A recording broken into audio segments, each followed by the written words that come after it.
Gotta remember to dig up a pup here, just in case I lose that spot.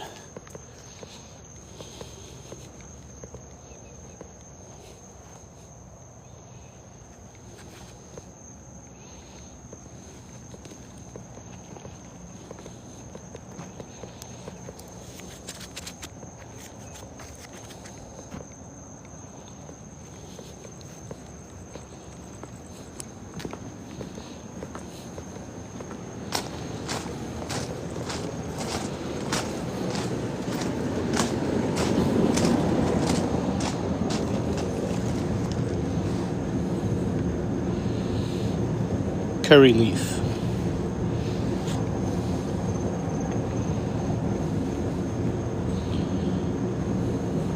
Quite the slow grower.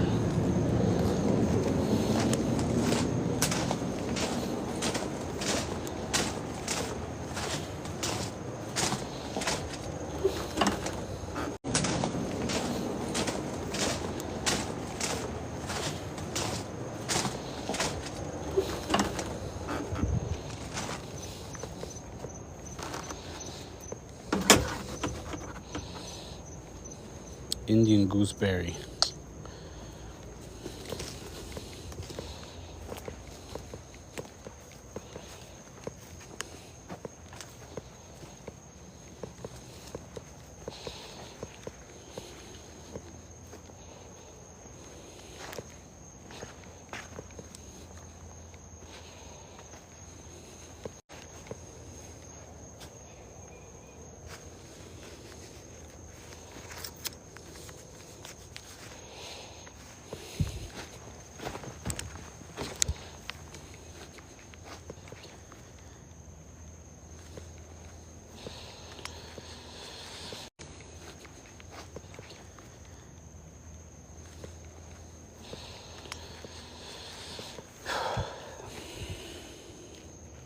Wax jambu. It's a green variety.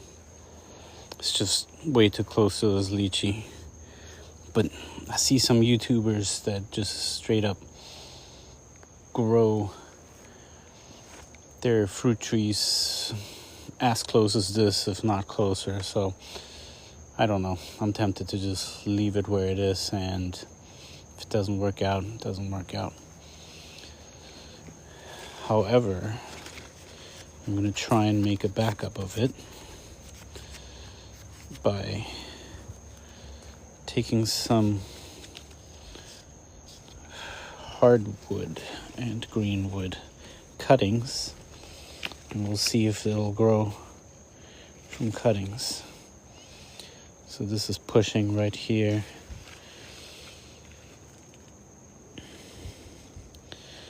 Take that.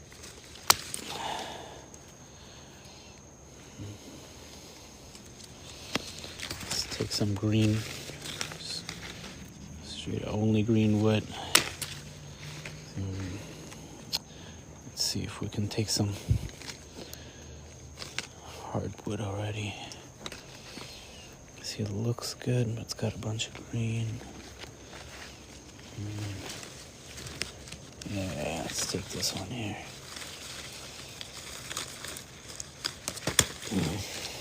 Alright, let's go try this out.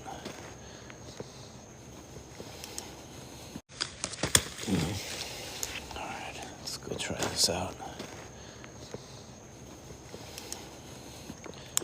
I am going to rip out the base. I'm going to put some kind of Eugenia, and next to it a pomegranate, most likely. We'll see.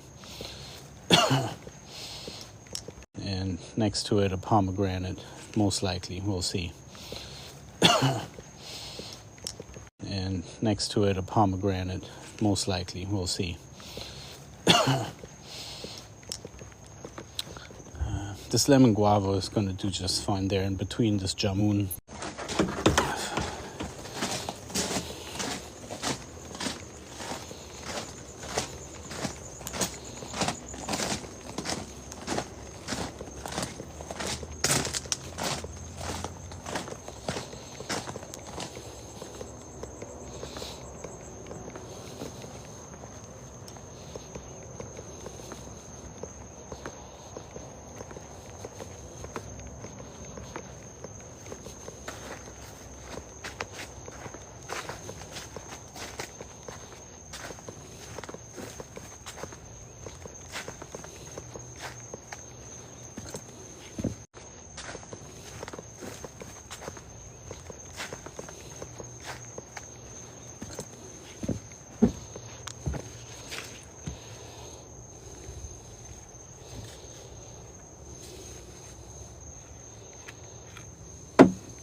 basically take all of the leaves off.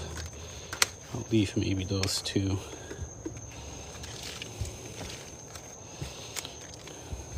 Leave this one, and I'm gonna use it. Well, not that one.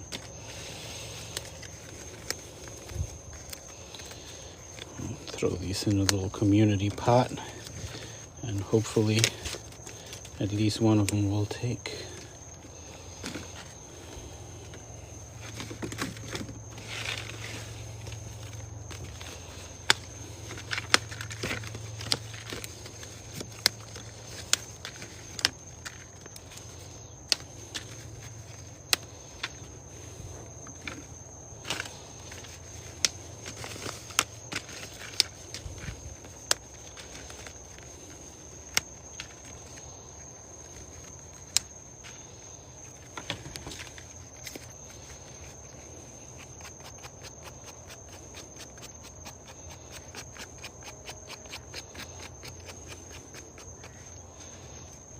Roughen this up some, expose this inner cambium.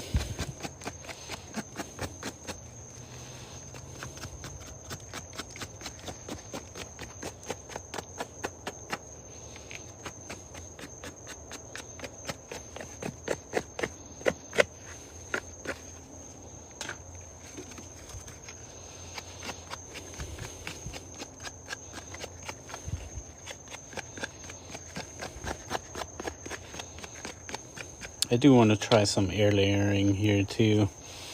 I'll do that soon. I've looked at some cool techniques online. I'm gonna try a couple. Some use Ziplocs, others use some plastic bottles. I've seen those spheres as well. So we'll try a few techniques, see what works. I'd love to make a backup from my lychee and my longan that are all in the ground. And we'll see if this works. If the cuttings don't work, I'll try the air layer.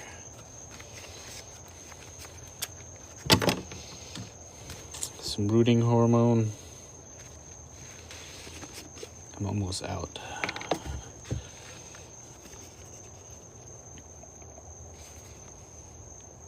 Got a little coat on there.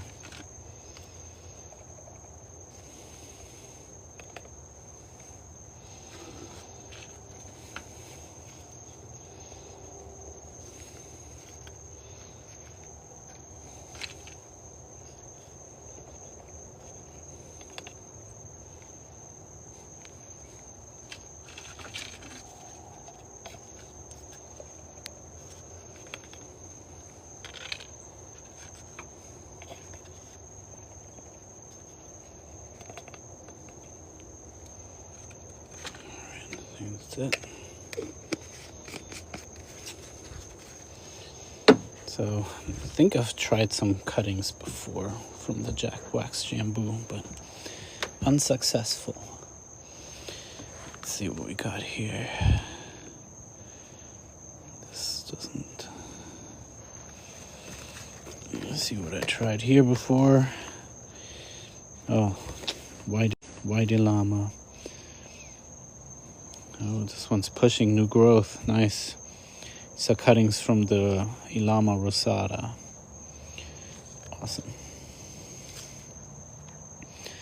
Not sure what this here was.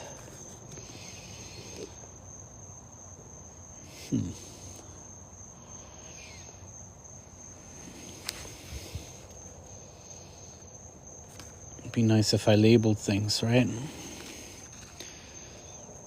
It'd be nice if I labeled things, right?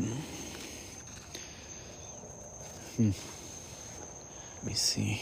Yeah, Ogumi chunk this one and that one. They look good.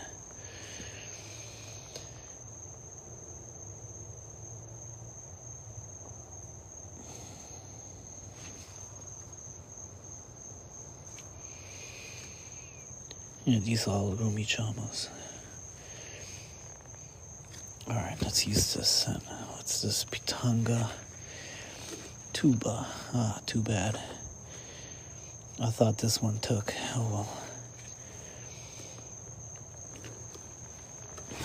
There we go. Stick that in.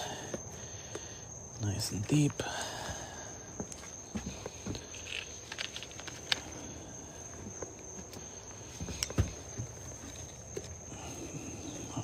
This one too.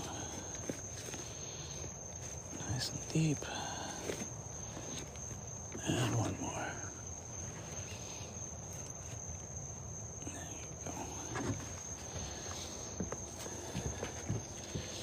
You see, I don't have high hopes for them, but hey, just in case.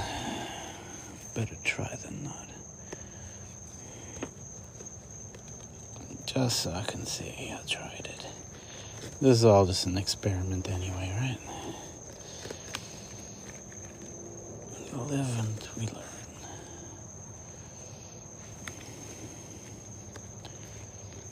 There we go. All right. These in. I've got several Surinames, so I don't know. I'm gonna have to take a look here. See which ones I'll choose to pop in the ground here soon. Let's take these weeds out. Yeah, but this here looks great. They take forever to grow. Very slow growers, these cherry of the Rio Grande.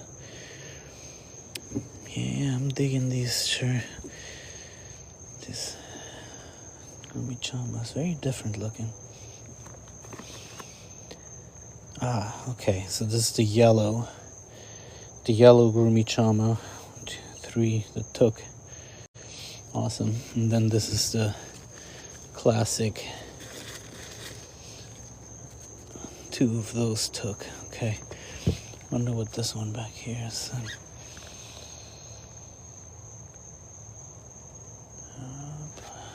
Let's see. Nothing there. What was that? Michama. Yep.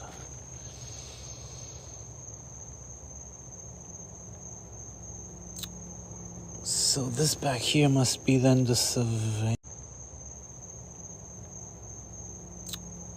So this back here must be then the Savannah. Yes. Oh, sweet. Okay. So 1, 2, 3, 4 Savannah cuttings that took cherry, Savannah cherry, and then 1 Rio Grande. Okay. Awesome. Awesome. Awesome. Awesome. Looks like some green or white Pakistan mulberries they're taking. See some push. Supposedly those are pretty tough to grow from cuttings. Not sure why I got this one here all separated. A loquat, Yehuda, seems to be hanging in there. It's a fairly fresh cutting, so it's still got plenty of time to fail. We'll see. Sugarcane. This has to be another Gumichama here. I'm almost certain of it. Yeah, the leaves look the same. Ginberry. Well, you know, if these loquat cuttings take, I'm gonna put one into the ground. Alright. I'm not gonna be too hasty with populating those areas. Just in case this loquat takes. Alright, let's look at sign. None of these other ones seem to be taking. There's also a purple Ilama cuttings in here, but they do not seem to, they don't look happy at all. No, I'll try again.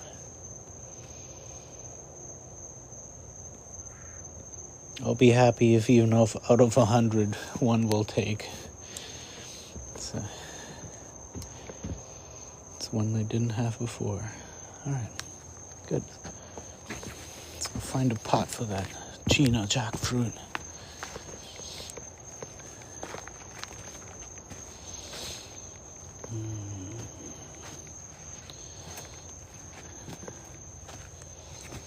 Yeah. Bunch of trash in here.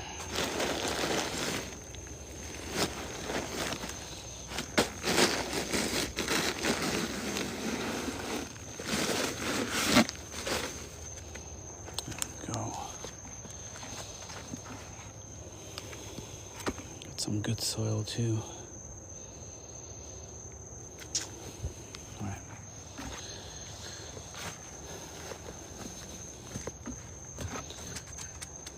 All right, let's go hunt this shovel. I always misplace the shovel. Never know where it is when hey, there it is. All right.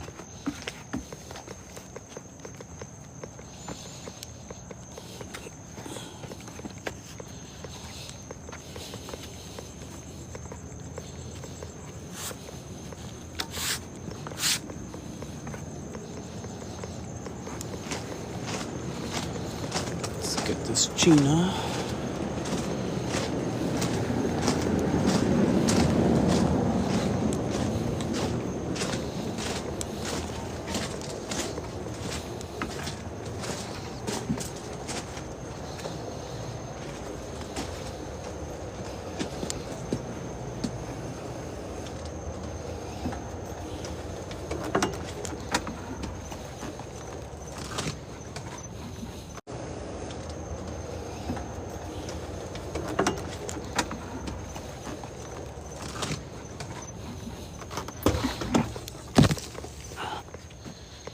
As much as I want to let this one grow here, it's just even though I do high density plantings or even ultra high density, I like to put a big tree and then a small tree and a big tree and a small tree. So in this case, this one gets huge and so does the mango. Alright, bum. I just really started actually taking to the spot by now, growing, but it's what it is. I'm sure it'll take fine to be replanted. No. There's the light. Way too high up, way too high up, way too high up. Way too high up, way too high up, way too high up. That's no good. I'm gonna have to go around these trees and check the mulch.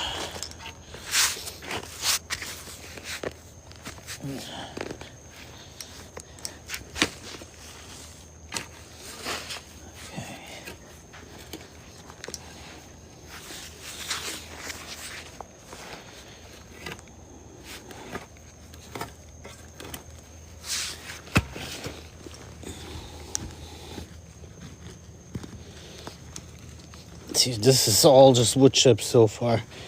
I put like half a foot to a foot of just wood chips.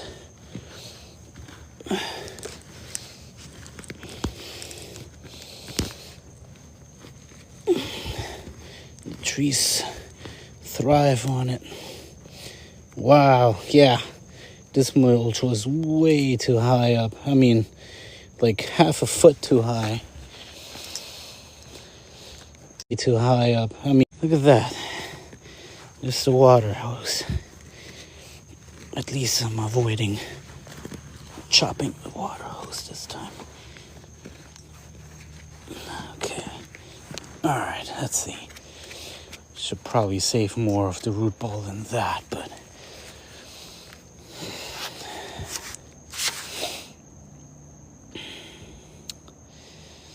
yeah. Let me get some dirt first.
All right, I'm sorry, Gina. I'm sorry. I truly am. But it's for your own good.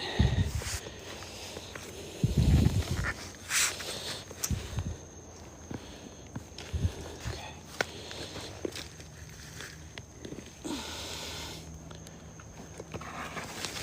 There we go. Not much of a root ball on this one. Alright. It didn't grow. I mean, I guess they can be somewhat slow growers. That's my take. Let's take this off.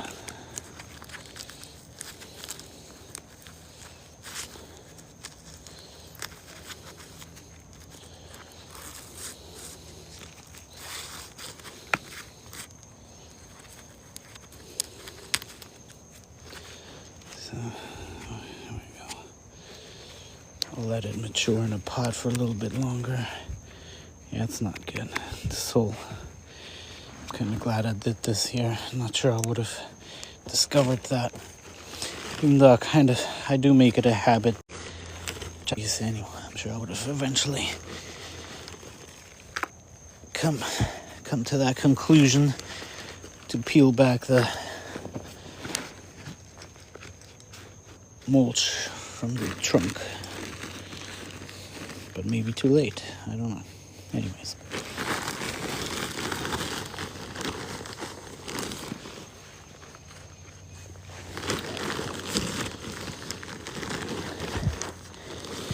Alright, now we'll top it off with some good soil.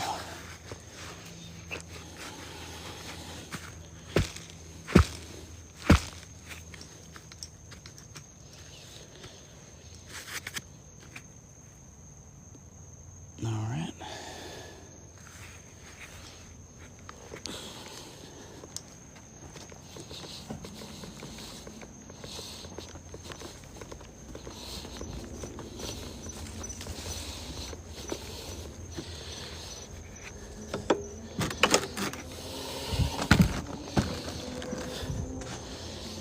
So, I'm gonna leave this one here for now. Actually, I got a better spot for it. So it's somewhat cold intolerant. More so than a regular jackfruit, I think. I got back there the red Borneo red jackfruit. So it's going to stay in there for a little while. And so back in here, I'll keep all of the cold intolerant species cultivars. It's a green star apple or green kaimito, and it's flowering. It's putting on a show. Meanwhile, got the purple kaimito here, twice the size, and I have never seen any flowers on here yet. So.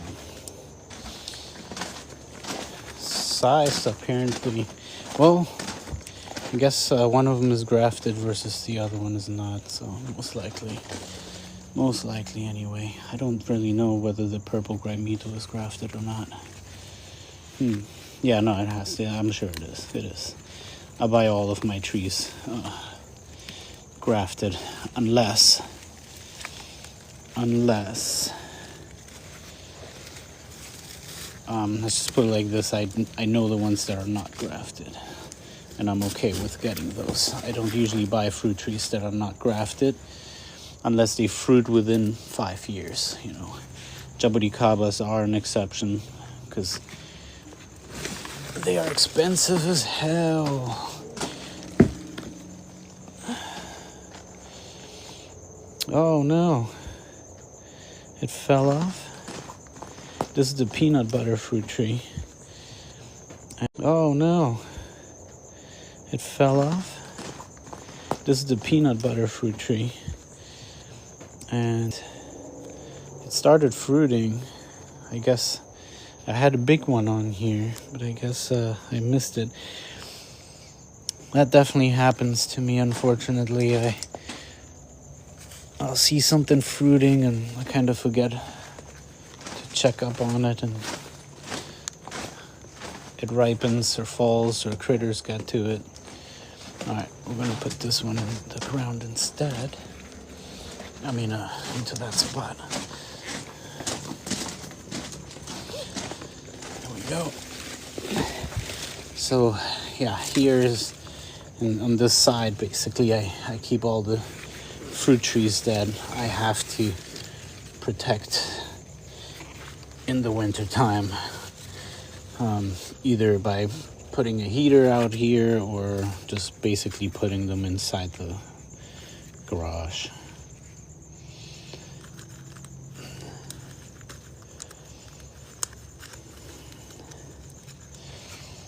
So there we go. Kind of jam that in there. Hopefully it'll hold. Let's top it off with some good soil. Yeah, so I'm probably gonna put this one in the ground.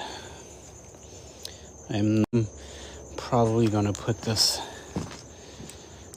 one in the ground. I'm not too sure where just yet.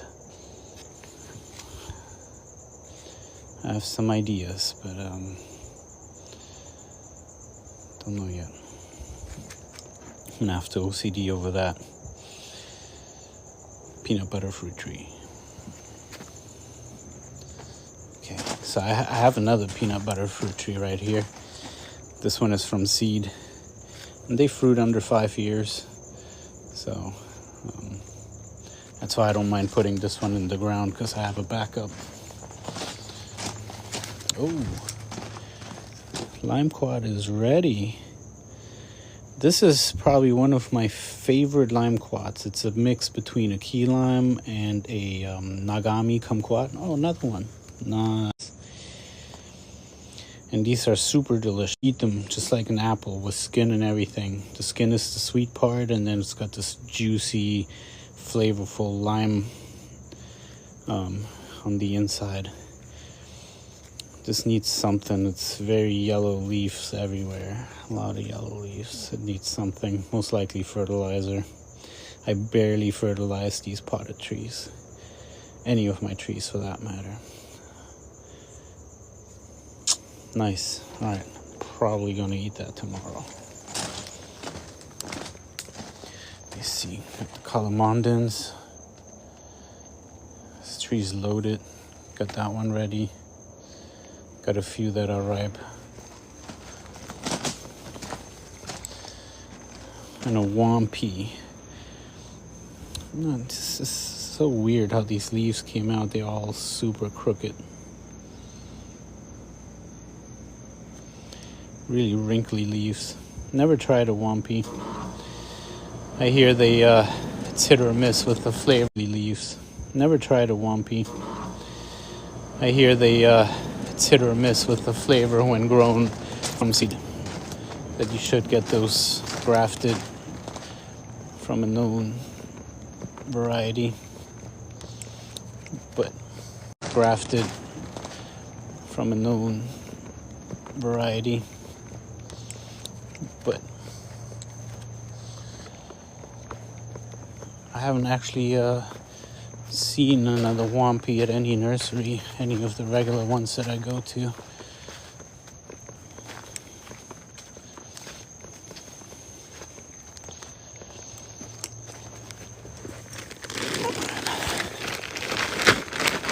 Alright, let's throw some good soil onto that jackfruit.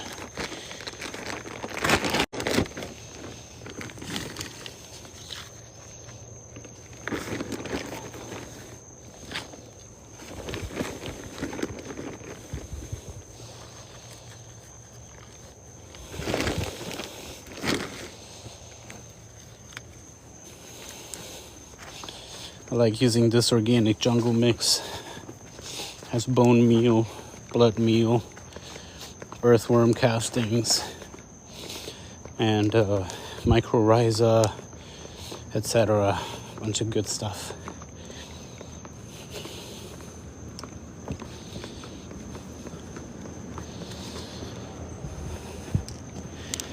Yeah, look at that. This Mayor lemon is going to be ready soon.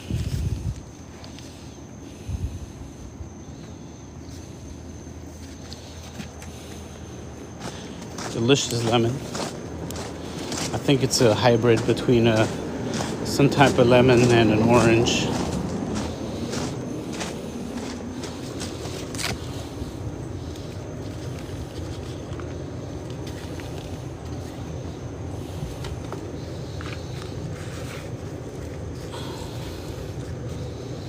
Okay. All got weighted down. Make sure some of the top roots are just almost exposed a little, so away from the trunk. So hopefully this guy will not have too bad of a transplant shock.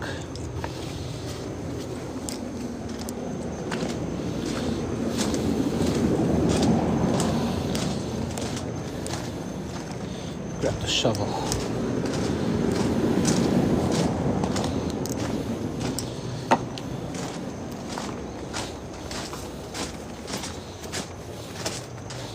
Oh yeah. This is Florida grass, by the way. It's a vine. Just a vine with little nodes. It gets everywhere, it climbs up everything. There's no protection from this except for smothering it out, and I don't want to spray anything, but it gets absolutely everywhere, and it climbs up the trees and so on. So that's why I mulch real thick. Not only it benefits the soil, the trees, but it prevents this. This is insane. Like I've pulled out like a 10-foot long vine before.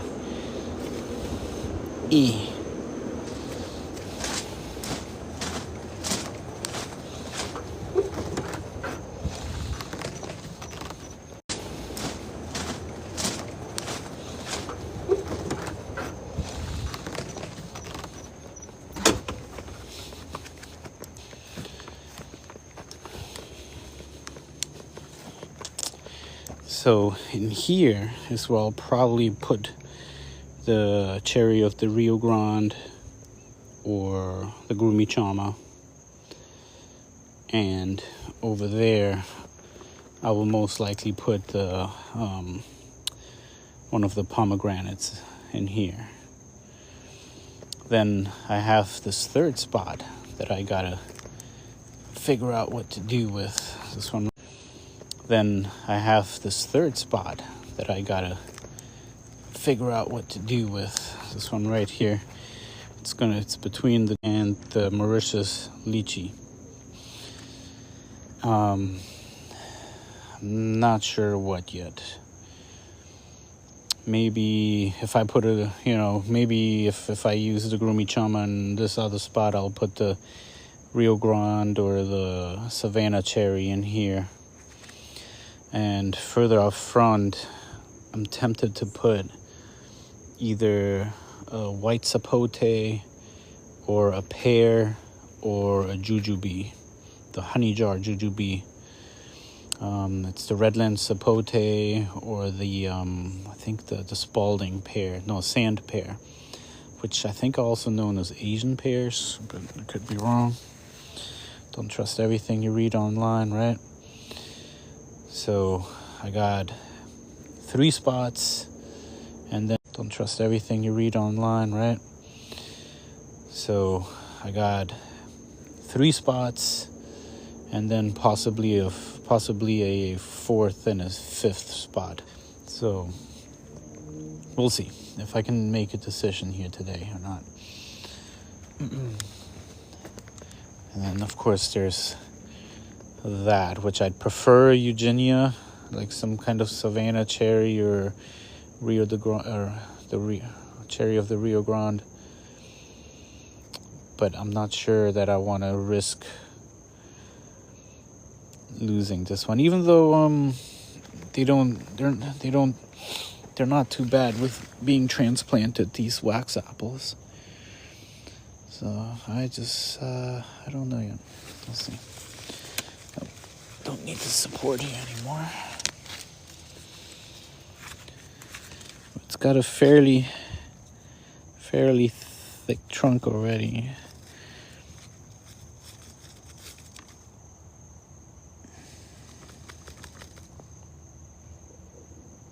We'll see. Let's take care of the popolu first.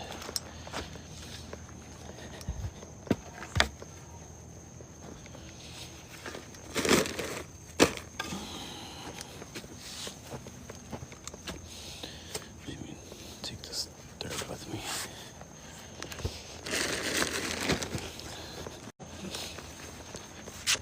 Yeah, this popolu banana is not doing too good in that spot. I'm not sure if it's the spot or if it's the climate, if it's the soil. We'll find out. Oh, I guess I could possibly put the peanut butter fruit tree up front there too in one of those spots. So I have a bunch of spots to fill. See, 1, 2, 3, 4, 5, 6, 7. Yeah, like 7 spots.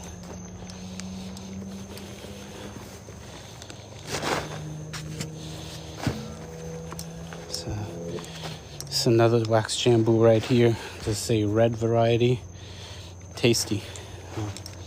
Fruited for me for the first time the other day, or weeks ago. Check this out. This is the PPC Hatamoya, or Phet Pek Chong. Looks so crazy, totally alien-like. I'm not used to Anonas. This is my first time even seeing Anonas. So.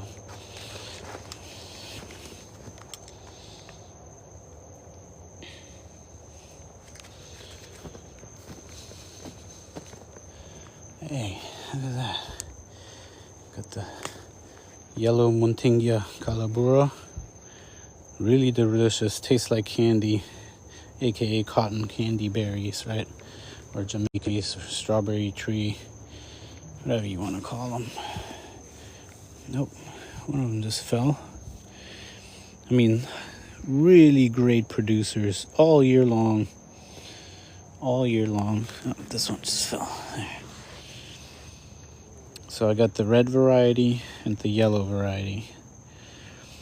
Personally, I do prefer the yellow variety, the red variety. It's just got a tad bit more flavor than the yellow. Yeah.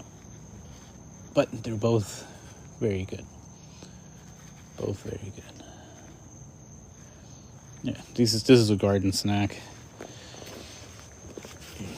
One of very few fruits, I guess, that have calcium in it, even. Very few fruits, I guess, that have calcium in it, even.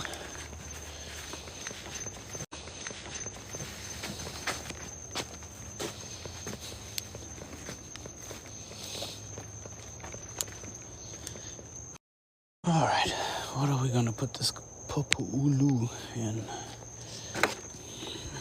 This one. What's this? Like a 3-gallon? That's pretty much what all these are. 3 gallons.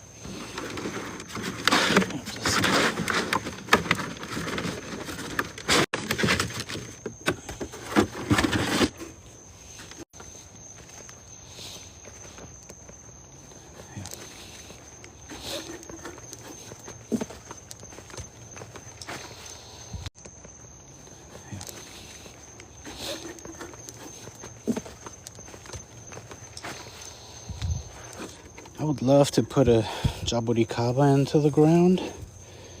This one's still flowering. That's awesome. This is the red hybrid.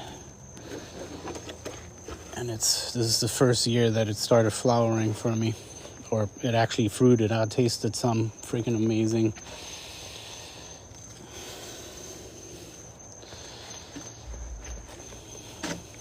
But those are my Pokemon. Maybe if I ever get another red, maybe I'll put that in the ground. But I don't tend to get two of the same kind, not usually, so I'd probably have to get it gifted or something. Okay, let's grab this puppy here. So I got this one. We'll leave this one, see what it does. And I got a little pup growing right there. Oh, and it's just so flimsy too, really weak. Something got into it, maybe, I don't know.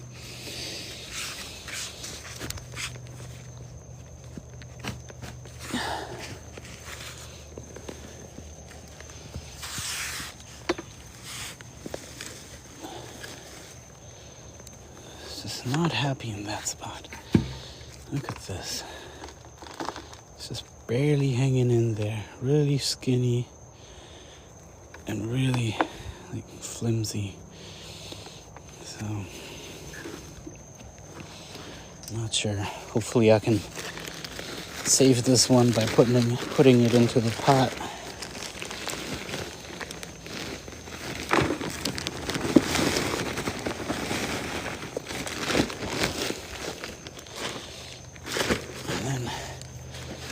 And if the big one dies on me, then I'm gonna find a different spot for these, or for this variety. A bit more protected or so. It needs a lot more soil.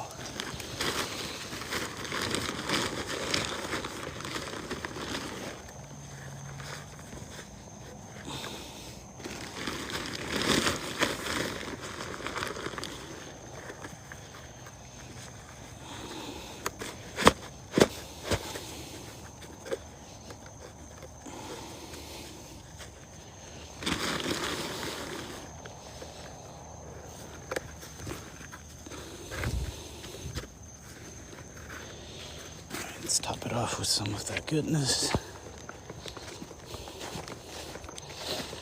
Popolu.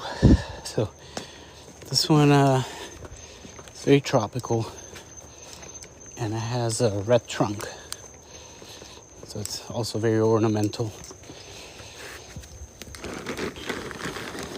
Red trunk.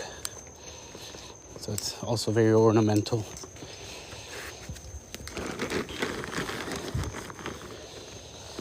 And I think it's but it's a cooking banana, mainly. It's like from the Philippines, I want to say. Highly, it's like a staple, one of their staple sources of starch.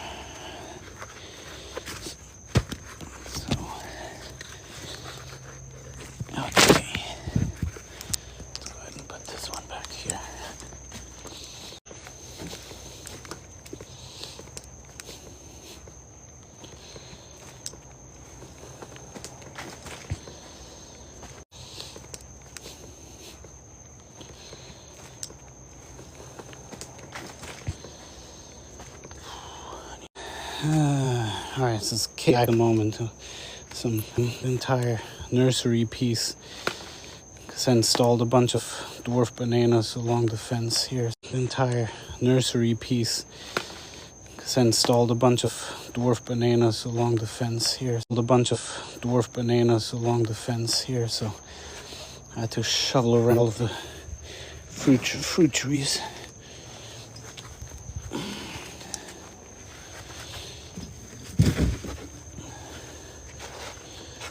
This is trash. Alright, I got a spot right there for it.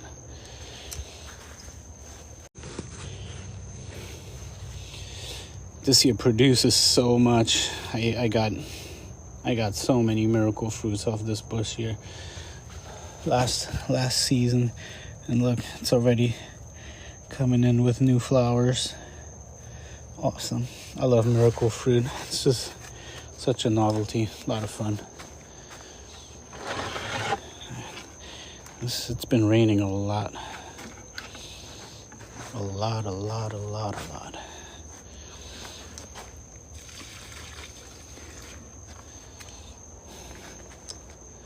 Oh no.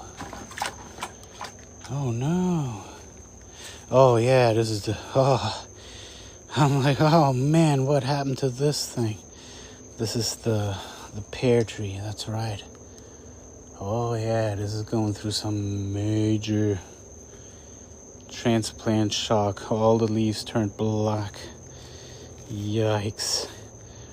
At the same time though, it could be the sun, because it's been in the shade for 2 years. And now all of a sudden it's getting exposed to the sun, so it's quite possible these leaves are just getting fried. I have to chop it way back, way back. As a matter of fact, I'm gonna do that right now.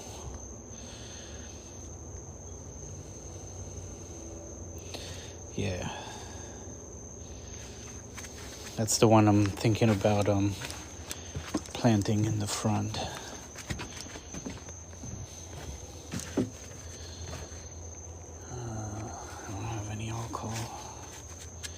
Alright, let me wait.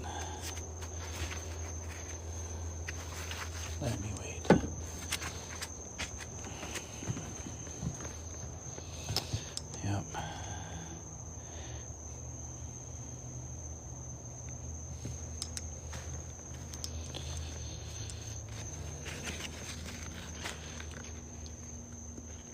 White Thai seedless, or Taiwan seedless, I think.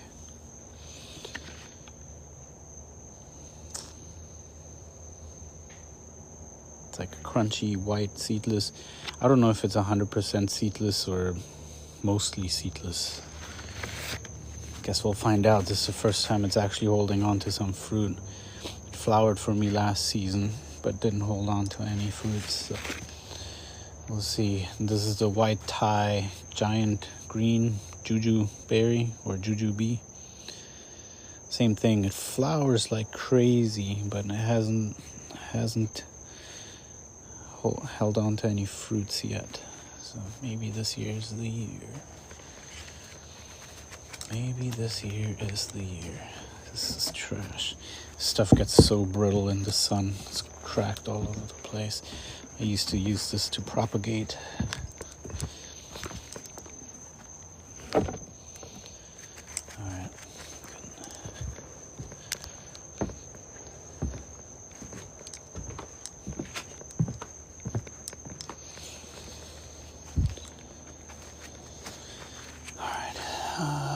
Montingia.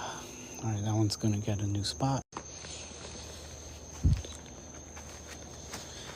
Alright, Montingia. Alright, that one's gonna get a new spot.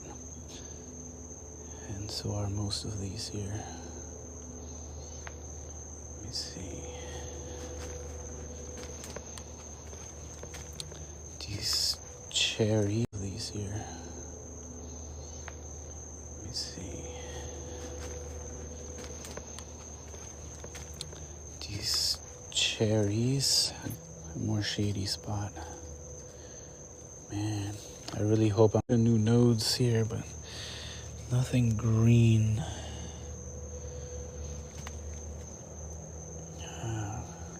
That'd be a shame. It's the Royal Crimson Cherry. It's a classic cherry. Not a tropical alternative, but a classic cherry, and I love cherries. That's kind of like what I focus on. The tropical varieties, and then I'm testing these because they're supposed to be, well, that's a plum cod, but they're supposed to be low chill hour. Low chill hour. Alright, so this is, what's this one? This is the Azadi pomegranate. So this is the one I'm thinking about planting up front. It's a nice little lollipop shape. So I don't know if I'm going to keep that up, because pomegranates naturally grow like a bush, and so they tend to sucker. They sucker a lot. So that would be maintenance for me to come in there and every so often and chop these suckers off. So I don't know that I'm going to keep up with that. And this variety does not seem to be thorny at all, really. Ooh, well, but for the most part, this right here is very thorny. But for the most part, up here, all this sort of older growth, not thorny at all. This big old branch here, no thorns. So I think up front is going to be a very good spot for it. It's also very ornamental. Pomegranates have beautiful flowers. They flowered for me already, but they did not hold on to any fruit. So yeah, and the white sapote is another one I'm gonna plant. I just gotta make some room for it, a little bit at a time.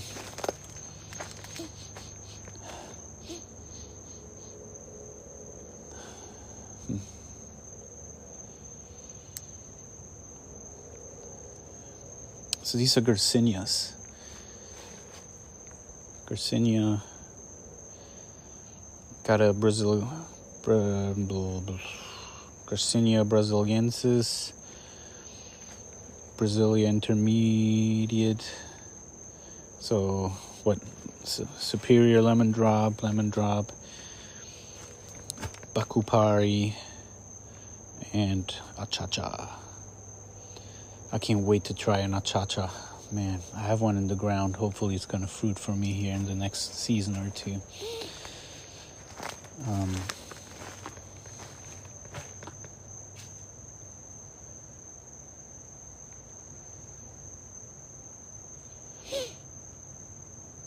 I got 4 Garcinias. Okay. I know one's a lemon drop. The other one, the Cha-Cha. One of them, the Bakupari. One of them, the Superior. So this is the Brasiliensis. So this is the Superior one. That supposedly it's the lemon drop that has that little like nipple on it. That's just supposedly have this bigger, better flesh to seed ratio. Blah, blah.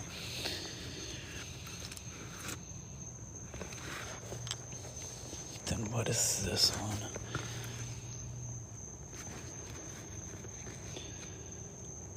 So this is then the regular lemon drop. Okay, so I have 2 lemon drops. That's what it is.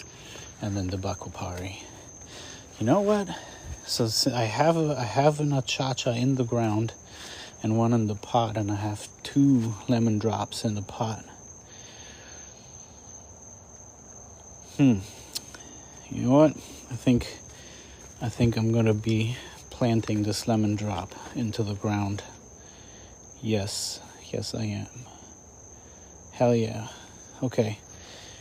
I don't know why I didn't think of that sooner. Well, I didn't have the space before, but now I do, since playing musical chairs with all those bananas. The question will be,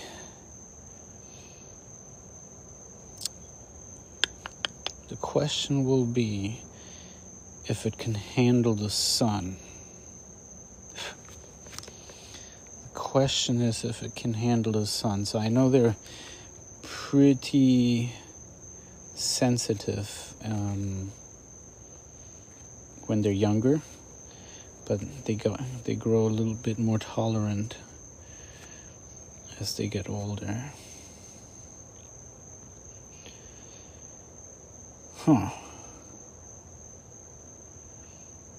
Good deal. Yes, absolutely. Let's do that. So what I like to do is, before I actually put something into the ground, I'm gonna leave it in the spot inside the pot and then just kind of monitor it for a few days Let's see, can I grab this like that? Yep. Heavy.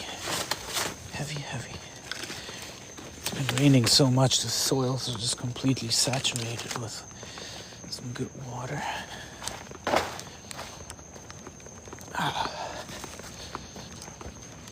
So I prefer to have this one in the back here. Let me put it down for a moment.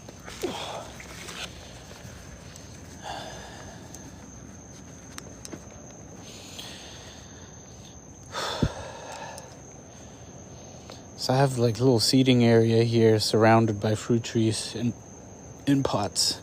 This is the white sapote, the red lens. It flowered for me. I think it wants to fruit. So look at the trunk. It's a little bit, it's odd. It's like really thick down there. Really thick down there. And then where the graft starts, it's just kind of catching up. Oh, look at that.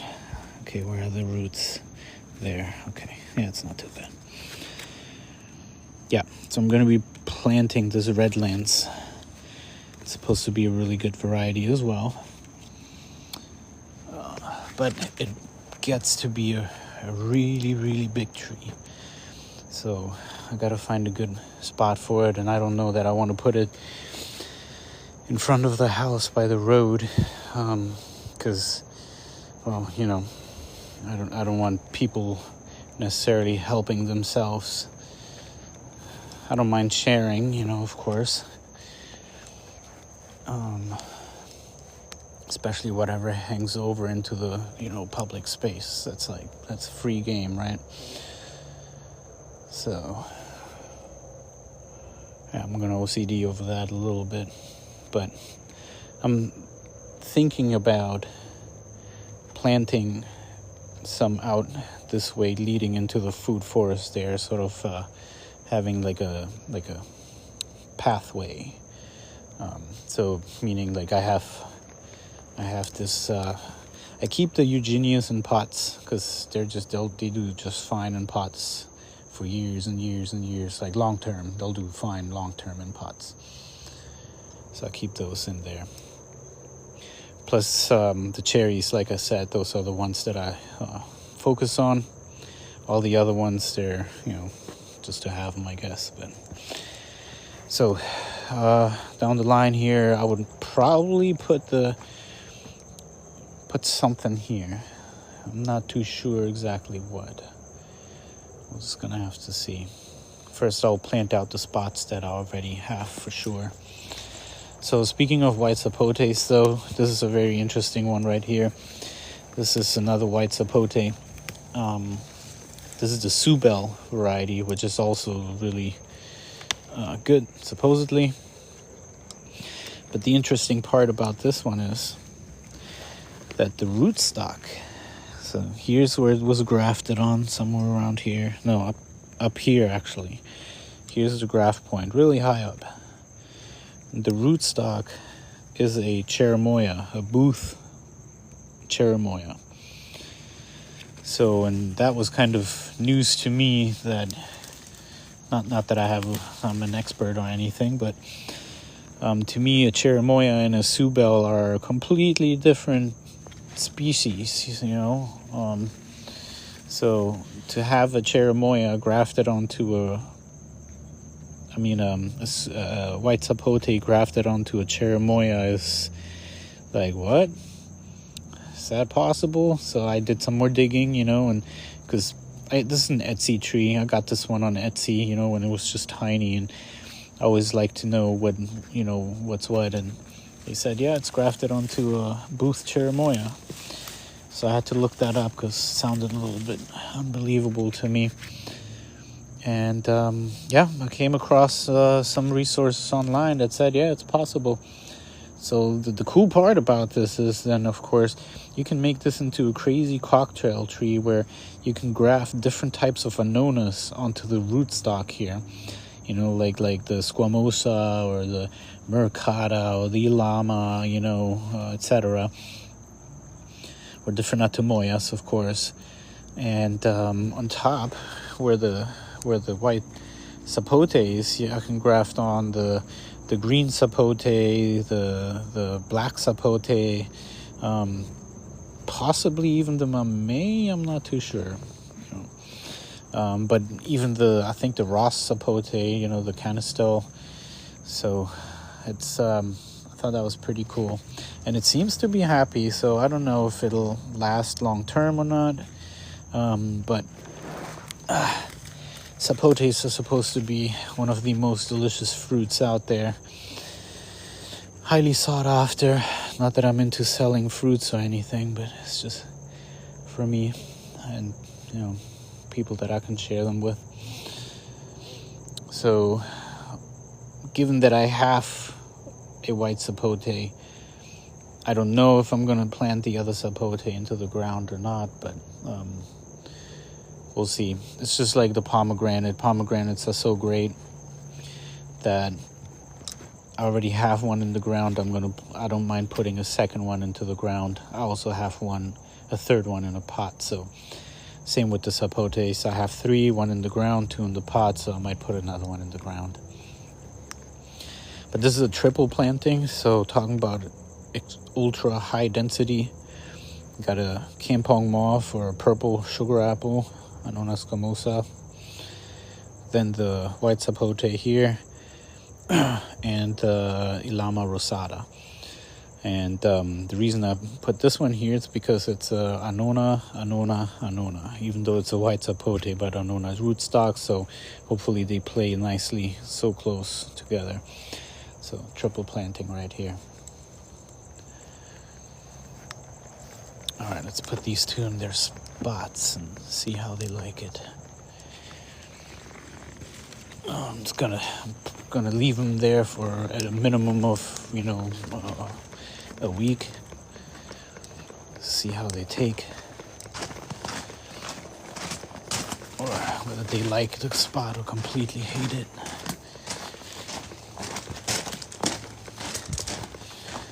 I'm also undecided on that wax jambu there, but yeah.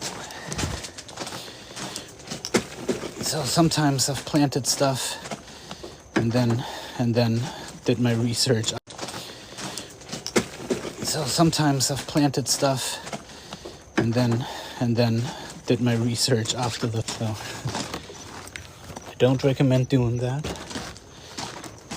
because then you end up doing what I'm kind of going through right now, and that's playing musical chairs with fruit trees. And then once you rip one out, they'll go through a shock, and you can't really transplant them again or they'll take weeks or months even to recover, get back to normal. All right, so I'm gonna leave this pomegranate here.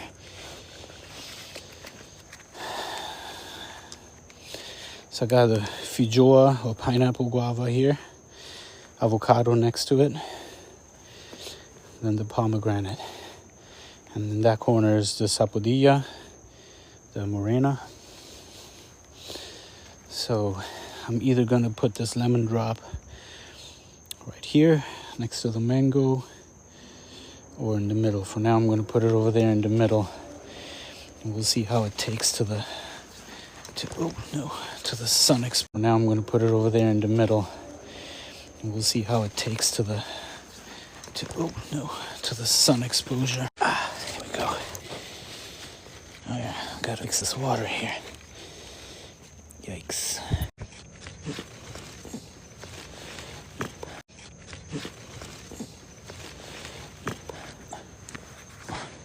There you go. Yeah. All right, we'll see how it does in there. In this spot. I gotta, at some point I did look up details and so on these different things, but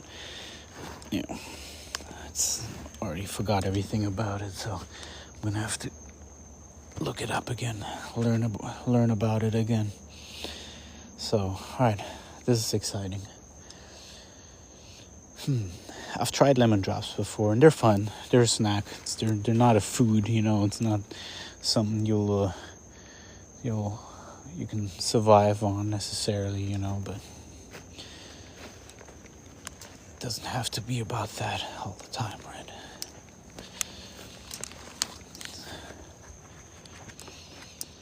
So here, we'll pop in some kind of Eugenia. But they're so tiny still, you know, maybe barely a foot. So I don't know if I should wait more or what. Plus, they might still be a little bit too sun sensitive. Let's do a Groomy Chama. Yep. Let me pop in a Groomy Chama here. They're really slow growing though. Alright, but since I have several of them, I'm going to pop it in here, see how it does, see if it takes to the sun or not. Plus also, you know, if you put them in at an early stage, they'll grow faster than in a pot, of course. So it's because the roots can spread quicker and nutrients and all that stuff. So let's do that. Yeah, let's do that. Let me grab a Groomy Chama. Alright, good stuff.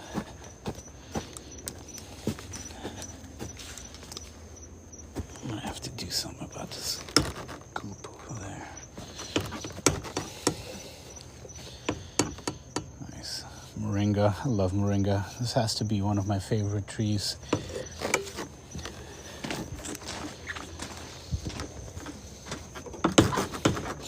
I could possibly do these here as well, or at least one of these. These are the finger limes. Look, again, really yellow leaves. I don't feed these things enough. I gotta fertilize. I think it's time to harvest this one here, though. I really don't know. This is my first time with finger lime. But the reason I don't put this into the ground, at least where I was, because they're just really thorny. I mean, super, super thorny. I'm not looking forward to having something like that get really big. No way. Look at this. It's insane. I mean, loaded with thorns. Every single variety, and there are 4 varieties at the moment that I have. Yeah. I will put the Cecropia into the ground, but first I want to see if I can make an air layer of it, so this way I have a backup of it in a pot, or maybe eventually get one, but not really. Yikes, yeah, I don't know if that's good or not. It doesn't look all that great. So it'd be good to make a copy of it either way, and then plant the bottom piece into the ground. That looks gnarly. Fun fruit though, tasty too. Ah yeah, so and then the peanut butter, right? So let me actually place this one where I think I'm gonna want it.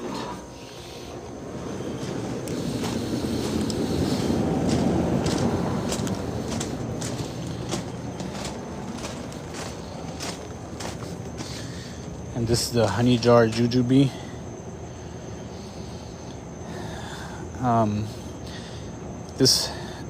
I'm ripping out this banana here. It's a Grand Name. I have it somewhere else already, and I don't need 2 of the same kind of banana. So I'm either putting the jujube here or the white sapote, or a tangerine. Haven't decided yet. So more to come. More to come. Plenty of things to plant. Plenty of things to plant. This food forest is now 5 years in the making, and things have changed, drastically changed over the years. I mean, this layout, this layout has changed over the years. It's nowhere near the same that it was when I first started. Trees have changed, layout has changed, so it's a learning process, right? It's a learning process. Layout has changed, so it's a learning process, right? It's a learning process.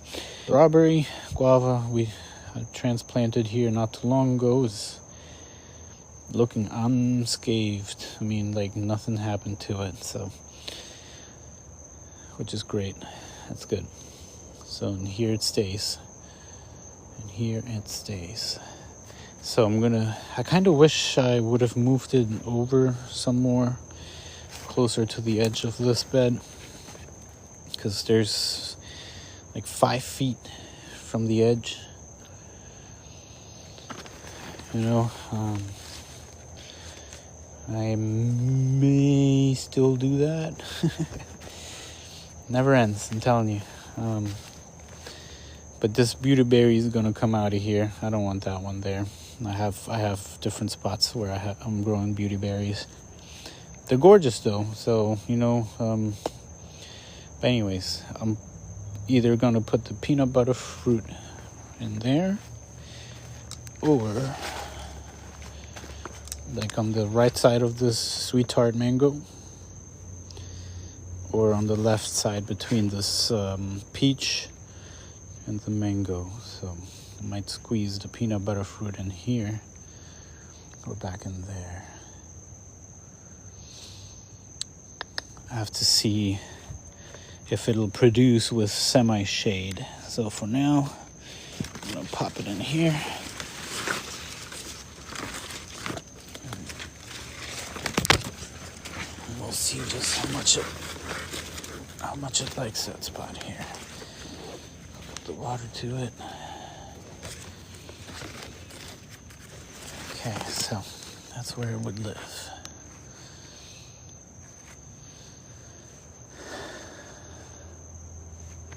Possibly, maybe.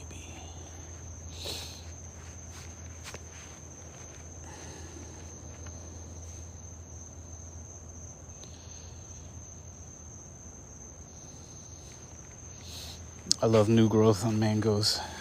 Look at the contrast. It's like a copper brown, and then they get this nice dark green. This one here fruited for me, and it was a delicious mango, sweet tart. And that was the first time I let it fruit, so I'm sure it'll only improve from there.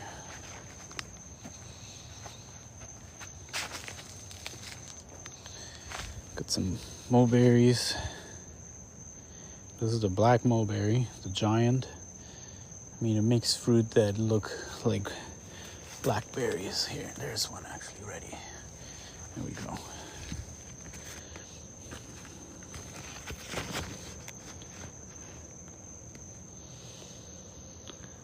Black mulberry. Really delicious. Really, really delicious.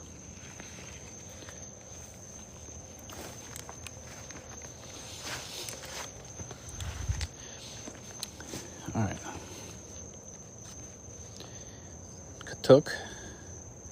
Look at these underside of these branches. It's loaded in these flowers, and then it grows these berries.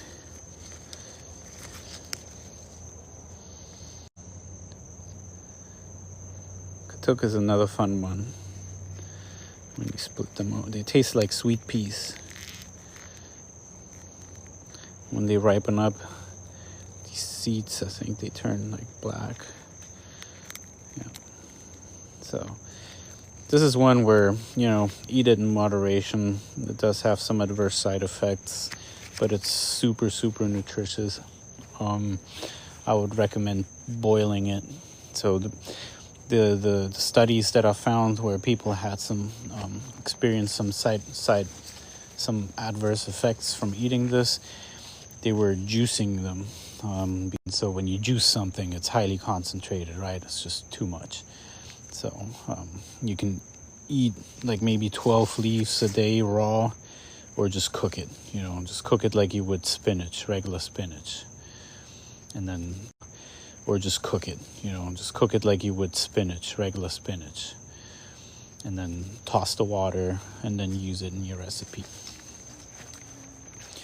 If you're gonna eat it daily, like I said, everything in moderation.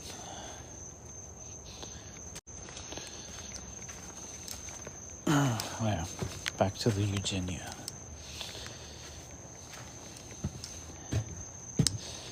I'm tempted to get a hold of some bigger Eugenias at the nursery to pop in. Okie doke. Alrighty.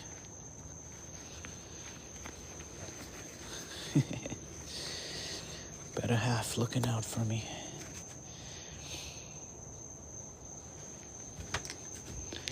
I think this one is the biggest. It's got roots sticking out at the bottom, so that's a good sign. Good sign. So it's got roots sticking out at the bottom, so that's a good sign. Good sign. So this is the black Eugenia Grumichama cherry, black cherry. This one's supposedly yellow, but the mother plant where I got these cuttings from also turned almost black. So I don't know if. So see, this happened to me.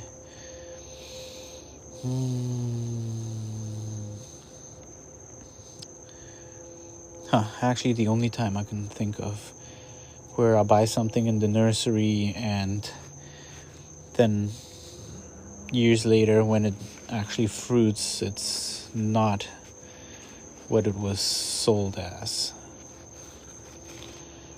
So might have been labeled wrong, but I don't know. Last year was the first time it fruited, so can't really judge it by that.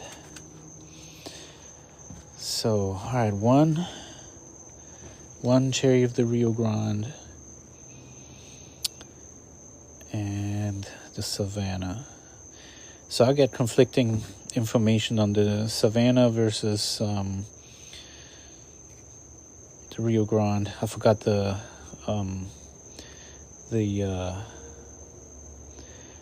scientific name.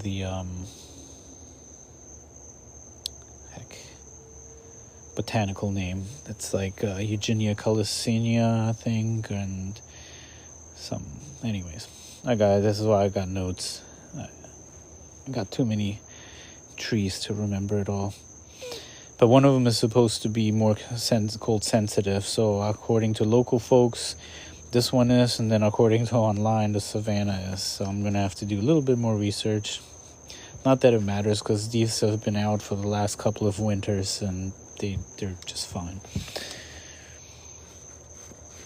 They are just fine. Now, the leaves are so different on that one back there than from this one and this one. So that I'm questioning really kind of what this one here is.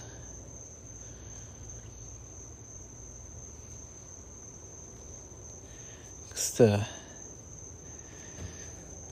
Garcinia's leaves, they're just much more shiny. Alright, so let's bring this one over to...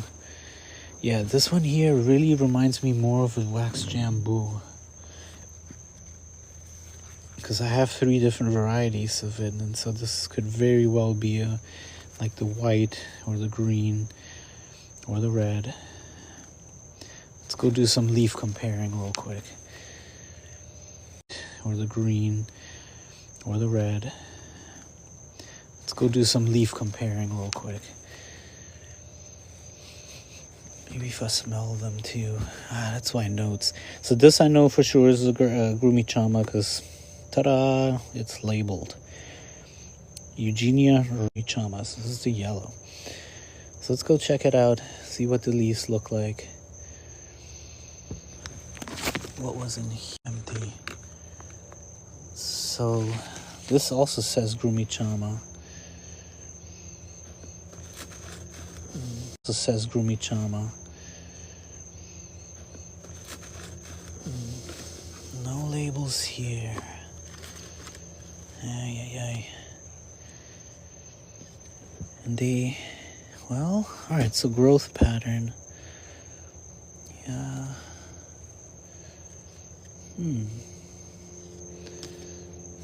Alright, let's go look. Oops. Notes. Labels. That's highly recommended. Let's go see what this is, because if this is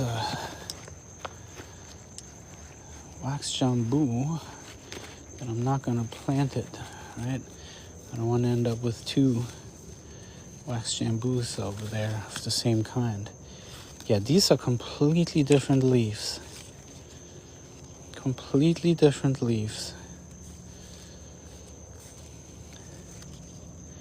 Not the same whatsoever. Nope. And the growth habit. Yeah, the growth habit is way different.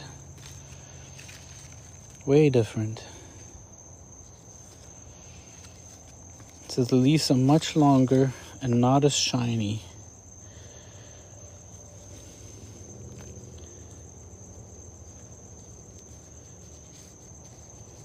And the other one, that's the Grumichama, it looks much more leathery and shiny. Let's check. So what's this one? This is the yellow one, I believe. Yeah. Let me see. We're supposed to be yellow. Yep. Oh, dang. Random noises out of the jungle. Yeah, much more shiny.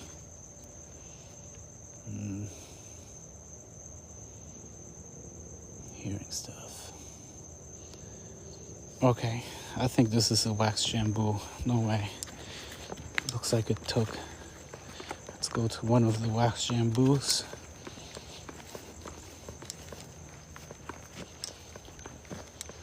Got the white wax jambu right here. Oh yeah, totally. Okay, yep, mystery solved. This is definitely a wax jambu.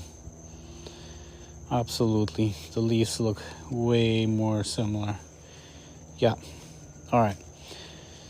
Now, of course, I don't know whether this is the white, the red, or the green, but, well, time will tell. Oh, shoot. And I just made some more backups from the green one. Alright. Cool. Well, shoot. I'm super excited to see that this actually took. Wow. Alright, look at that. Wax jambu from cuttings. I just got to remember to label these so I don't have to rediscover it all over again. I just got to remember to label these so I don't have to rediscover it all over again. So, alright, perfect. So that's the black Grumichama back there, and this is the yellow. And that kind of makes more sense, because these are still way tiny, so there's no way I'm going to put one of these into the ground already. Let me see, I highly doubt I already have even some roots poking out at the bottom. Sure enough, I don't. Yeah, they're not ready yet for the ground. Yeah, so I hear that they're really slow growers. I had the 2 big ones that I have. I bought them very small, but I've had them for like 3-4 years, so you know it's sense of time there kind of escapes me there. But okay, badass wax Jambu backups. I just wish I knew which color.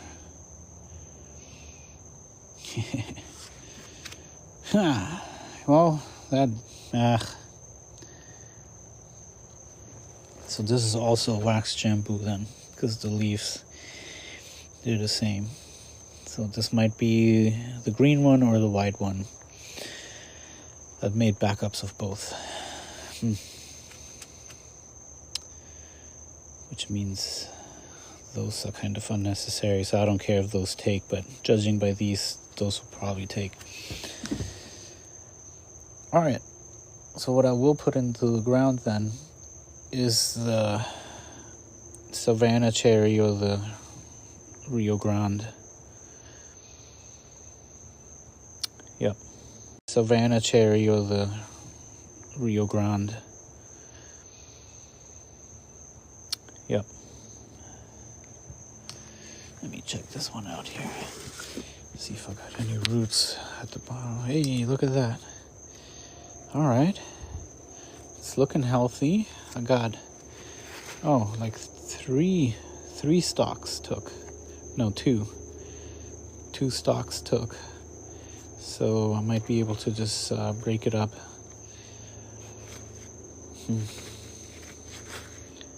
It's just really tiny still.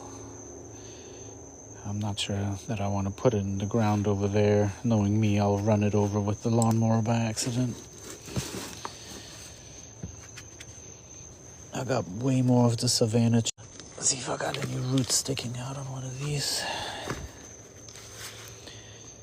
Yeah, nope.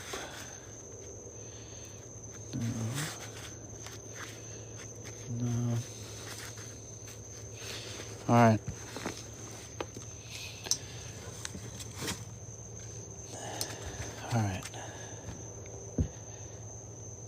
Alright, anyways, back to the drawing board there for the front. I'm gonna have to kind of, I do want some Eugenia, some of these in the ground, those Eugenia cherries. Kind of, I do want some Eugenia, some of these in the ground, those Eugenia cherries. We'll see. I might actually put one of the big ones I have potted up into the ground over there, since I have some successful backups, so I don't have to buy it again. Yeah. Alright, again. Yeah. Alright, cool. Yeah. Good. That's good.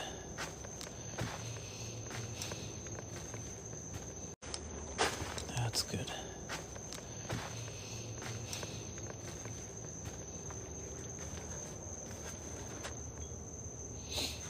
Alright, let me grab this pomegranate.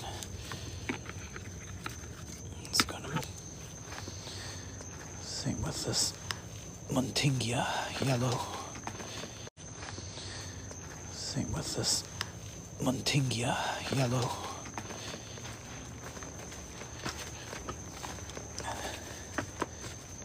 So making some room back here at the nursery. Putting some sun-loving plants in a different spot.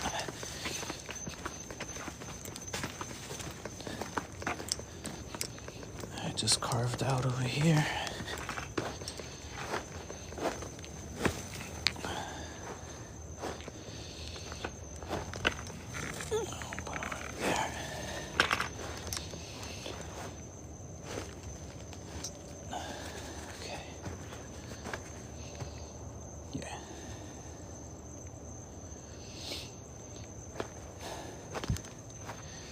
What's this one? This is Red Geffner. This was such a lucky find. Completely random. I went to some small local nursery and I almost picked up a Seacrest mango there, or triple sec, and then I ended up seeing a red Geffner, which has been on my list for several years now to get, but plants are just prohibitively expensive. Fruit trees, I mean, my goodness. You know, people want to charge like for a 5-gallon or a 3-gallon, like just $60-70, you know, especially when it comes to these fancier varieties, especially online. My goodness, forget it. Like places like Miami Fruit, you know, it's insane. And sometimes, you know, I'm so interested or curious about a fruit, but like an abiu or so, right? But they'll charge you like $100 plus shipping for just one fruit. And I'm like, yeah, who the heck? You know, I get it, you know, maybe very rare occasions for like a Christmas gift or a birthday gift, which I've done. But for that price, I'll just buy the tree, wait a couple of years, you know, and voila. Let me see what I got. I'll leave the Garcinias back here because they kind of like the shade. Let me see what I got. I'll leave the Garcinias back here because they kind of like the shade. So, and eventually these bananas are just gonna get so bushy because they kind of like the shade. So, and eventually these bananas are just gonna get so bushy and shade everything out even more. But I'll cross that bridge when I get there. Yeah, acerola. It really loves the sun as well, so I'm gonna put that one there. Another pear.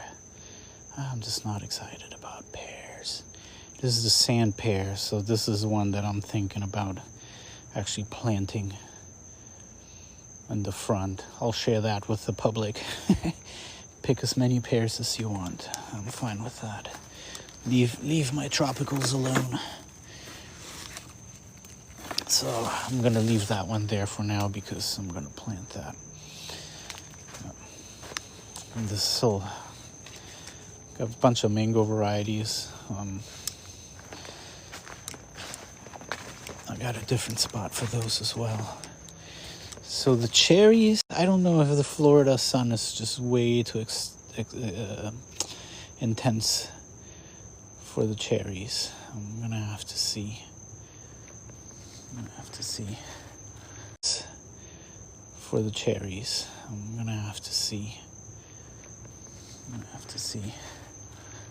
Cherries, I'm gonna have to see.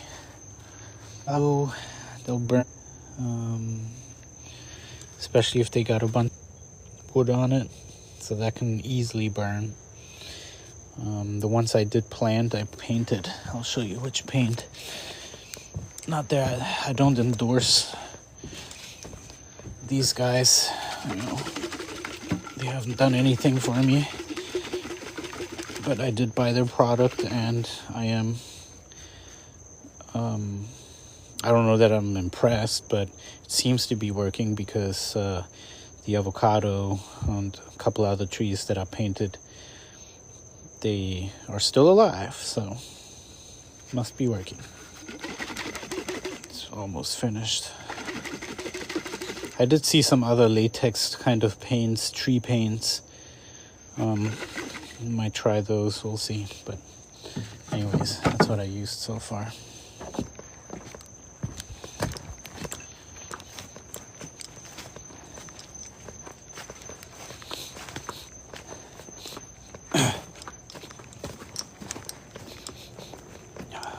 Different scents here.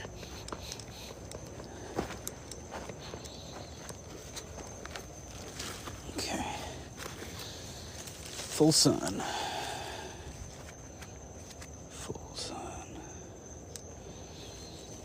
So, let's see. These are all just got an entire row of just nothing but anonas, different kinds of anonas.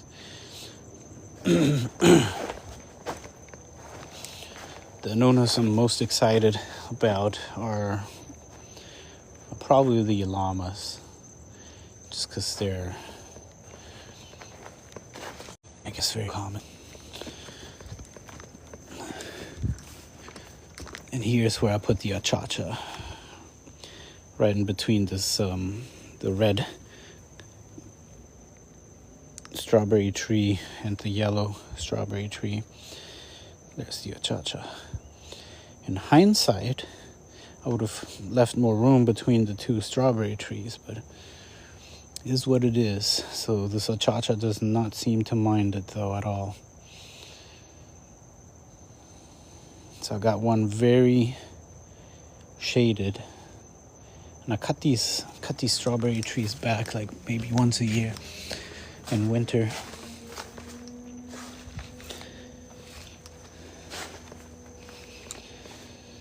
Got the genberry, love genberries. So in this is a very this spot gets maybe 6 hours of sunlight, but maybe like midday kind of. So it's a very protected spot, protected from the wind and not super sun intensive. So this is where I put the star fruits, because I did have the star fruits exposed fully before and they absolutely hated it. This one here has never held on to any fruits for me before. It was in a very exposed spot. It died back quite a bit. Well, meanwhile, the Kerry is just flourishing and it's given me tons of fruit already. So I figured, let me put this one over here. And same with this blackberry jam fruit. It's not very wind tolerant or cold tolerant. So this here is a perfect spot for it. And excuse me. And it shows. It's got a bunch of new growth. It was looking like a little Charlie Brown tree, almost completely defoliated and so on. So I actually have an Araza as well. It's another type of Eugenia. And I'm probably going to put the Araza back in here as well. If it doesn't recover where I currently put it. So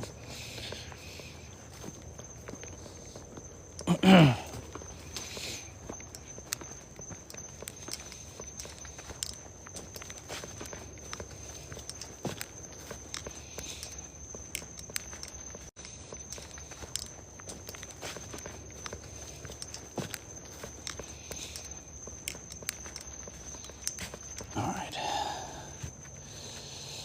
Well, let's do that, because where I got these from, they were fully exposed to the sun as well. You know, I mean, I'm not saying that just because somebody does something means that it's the right way, but didn't seem to hurt them. So the star fruit, on the other hand, I'm going to leave where it is because it seems to be super happy. I mean, super happy. It is loaded with flowers. Absolutely loaded with flowers. This is the Lara variety. It's supposed to be really nice and sweet. They didn't like pull from fruitful trees and some other folks from his little clique there. They did sort of a blind test. Man, this one's super dry already. Huh. Yeah, they gotta get watered. This one, I'm gonna have to replot this one here ASAP. Because despite that, these guys are very heavy because of all the rains, and so the soil's really soaked up with water, and this one's super dry already, so that tells you, you know, that it's outgrown this pot. It's got to be repotted. It's got to get repotted. So basically the spot back here, I'm saving for the mangoes. I'm gonna sprawl out the mangoes all throughout these bananas here for them, mainly the mangoes, except for some varieties that like the dappled sun, like this Young Hans sapote, white sapote. It doesn't like to be exposed to the full sun just yet, and it's looking a lot better now since I put it back here. But this macadamia, on the other hand, wants full sun, so this is one that I'm gonna put back there, up front there.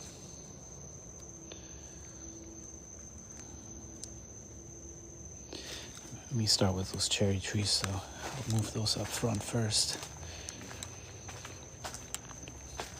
So I'll basically save the spot for the teeny tiny ones.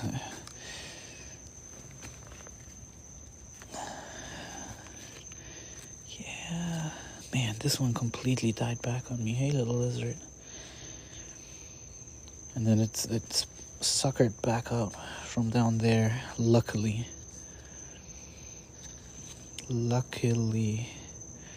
So, but I think it should be fine now.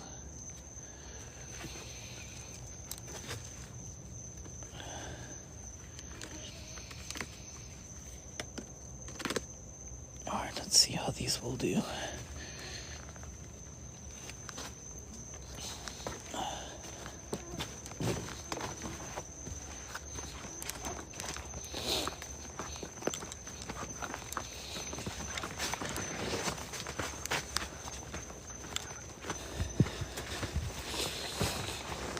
So I think cherries do well in the understory.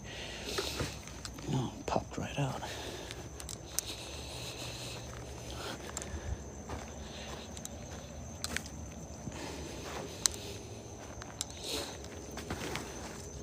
Let's put these together a bit more.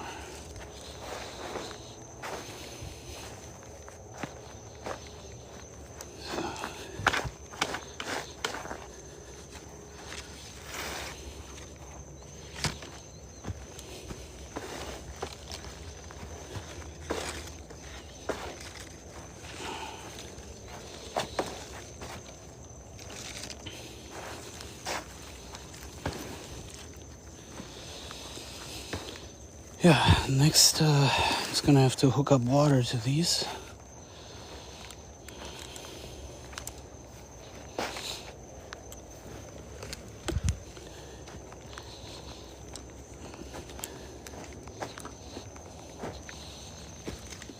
Alright. Come on, Royal Crimson, you can do it. I'm losing the leaves. And I think I see something green sprouting. I really hope so. I'm not sure I'm gonna replace this one. It's kind of like, well, I don't know. Don't know. They recommend having more than one variety because of cross-pollination. Recommend having more than one variety because of cross-pollination,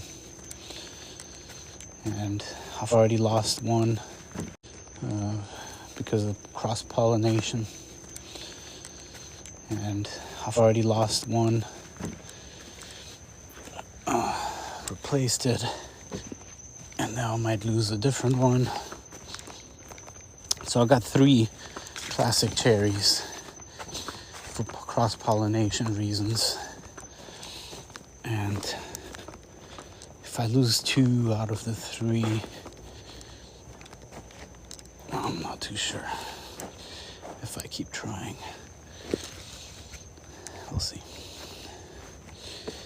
So let's see. So we got the Mini Royal, classic cherry like you see in the stores. Classic northern cherry, but low chill hours. The Royal Crimson. Royal Crimson. And the Royal Lee.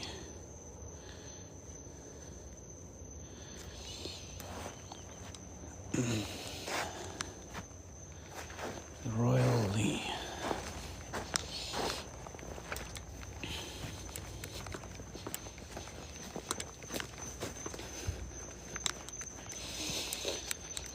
So the Crimson. No, the Royal is what I lost before. The Mini Royal is what died back, but came back. So the Royal Crimson is what I replaced. And the third one might be going out, but I mean, I guess it's also fall or entering fall, you know, so I guess they lose their leaves. I don't know, I have to double check. Gotta double check. This is plum cut, delicious. I had some plum cuts from the store the other day, and stone fruits are one of those fruits that it's just you can't get it as good. That they're just always better straight from the tree. You never get them ripe enough in the store. And so I stopped buying peaches and nectarines and plums and so on from the store because it was always just disappointing. All right, let's see. So which one did I replace? The Royal Lee. That's the one I replaced. This is the replacement. And it's looking good. We'll see. So then the Mini Royal is what died back completely on me, but then luckily came back like this. So I'll keep an eye on it. And now the Royal Crimson is starting to look questionable to me. So it's gonna have to see.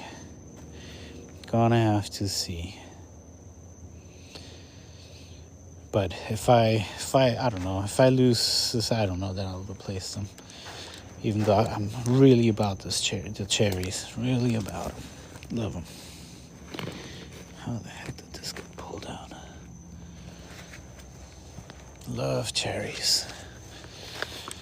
So, I don't know. And cherries you can keep in a pot for a long time, which I intend to do. What I was really hoping is to make some, which I intend to do. What I was really hoping is to make some cuttings from those cherries here eventually, and because nobody has cherries, your classic cherries. None of the nurseries that I ever visit here, not even the bigger ones, none of them have cherries. Let's place this macadamia down there as well. It's a big one. So this way I can give the mangoes a lot more room to spread their canopy. What I don't like is when the mangoes are right up to the fence or somewhere like, you know, squished. Then I can't train the canopy the way I want to, and that's very important at a very young age for these trees to sort of train the canopy the way you want it. You train it for, you know, so they can hold the maximum amount of mangoes. And also it looks much nicer if you can get it right. So this macadamia is the Dana White.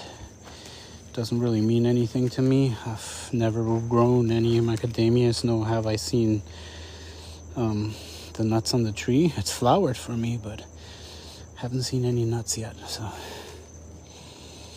I have a different macadamia in the ground, but I mainly added in there for some nitrogen fixing and chop and drop. So mainly for chop and drop.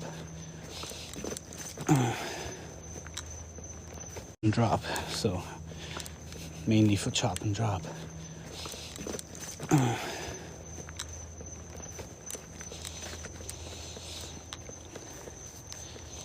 I hear that over these macadamias. So looking forward to that. I'm gonna have to get myself a BB gun or something.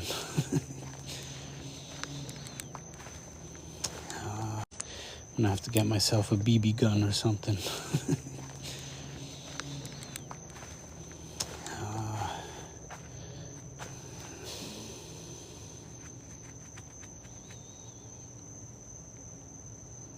Yeah, that one's.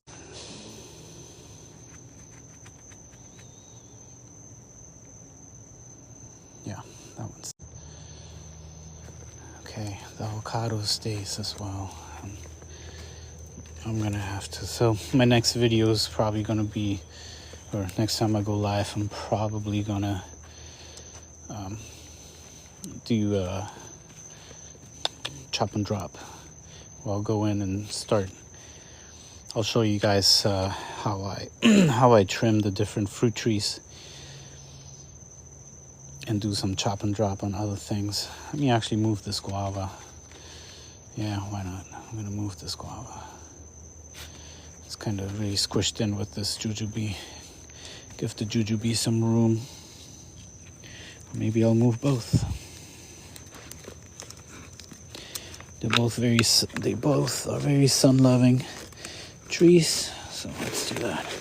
Plus, I think that jujube is growing into the ground because it's way too big.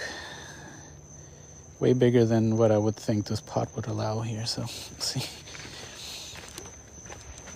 Yeah, same with this guava. It's very lightweight, the pot, very lightweight, despite the fact that it rained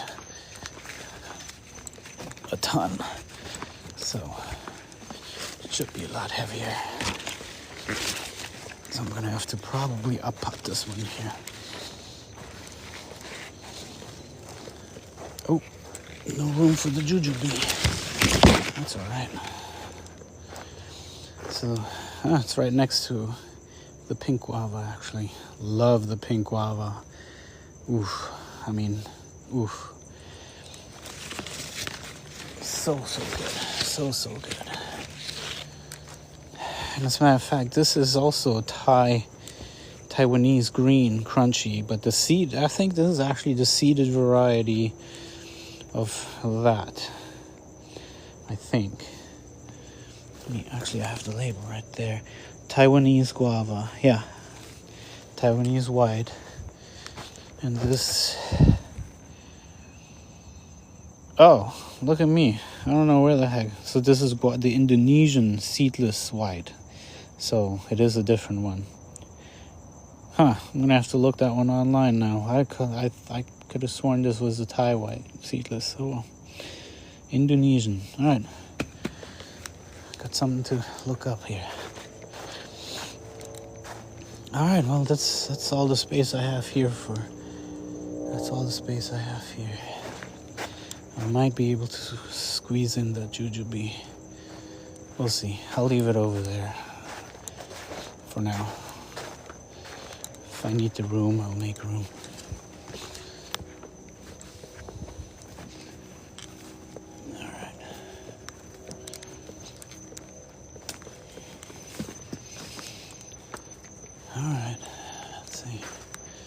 All right, anyways, thanks for tuning in. Until next time, I'm probably going to be doing some more planting, especially probably the ones that I've put out temporarily.